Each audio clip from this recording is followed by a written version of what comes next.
তো প্রিয় শিক্ষার্থী, এ পর্যায়ে হচ্ছে আমাদের ফিউচার কন্টিনিউয়াস টেন্স। ঠিক আছে, তো ফিউচার কন্টিনিউয়াস টেন্স কাকে বলে?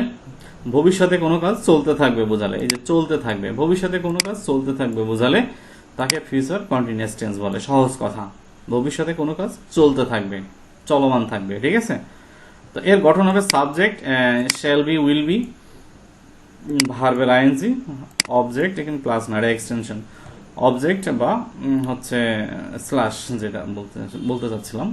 তো অবজেক্ট বা এক্সটেনশন এটা। আমরা ক্রিকেট খেলতে থাকবো, তাহলে এই যে উই, আমরা কিন্তু শ্যালও দিতে পারতাম যেহেতু ফার্স্ট পার্সন, তাই না? তো আমরা উইলের ব্যবহারই করব, শ্যালের ব্যবহার করব না। তাহলে উই উইল বি, এবার ভার্বের আইএনজি, তাহলে ভার তো খেলা করা, তাহলে প্লের সাথে আইএনজি হবে। আর cricket, we will be playing cricket, আমরা ক্রিকেট খেলতে থাকবো। নদিয়া পড়তে থাকবে, তাহলে এই যে হচ্ছে নাদিয়া, তাই তো? আচ্ছা, নাদিয়া, ওই যে উইল বি, এরপরে ভার্বের আইএনজি, রিডিং। তারা মাছ ধরতে থাকবে, এই যে দে দিয়ে দিলাম সাবজেক্ট, এরপরে হচ্ছে উইল বি, তারপরে ভার্বের আইএনজি, কি ধরবে? মাছ ধরবে। এই এটা হচ্ছে মাছ হচ্ছে এখানকার অবজেক্ট। এই একেবারে সহজ ফিউচার ফিউচার কন্টিনিউয়াস টেন্স, তাই না? আচ্ছা, তো এর নেগেটিভ বা ইন্টারোগেটিভ ওই একই নিয়ম, জাস্ট শুধু এই যে উইলের পরে, শ্যাল উইলের পরে নট বসবে।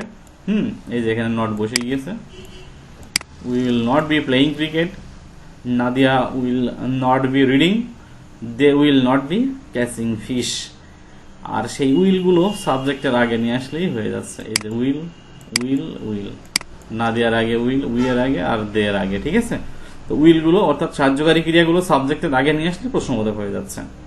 সব সেন্টেন্সে, সব টেন্সে একই নিয়ম প্রিয় শিক্ষার্থী, যে হচ্ছে অক্সিলিয়ারি ভার্বের পরে নট বসালে নেগেটিভ, অক্সিলিয়ারি ভার্ব সাবজেক্টের আগে বসালে ইন্টারোগেটিভ। তো প্রিয় শিক্ষার্থী, এই ভিডিও এখানে থাকছে। সবাই ভালো থাকবে, ধন্যবাদ।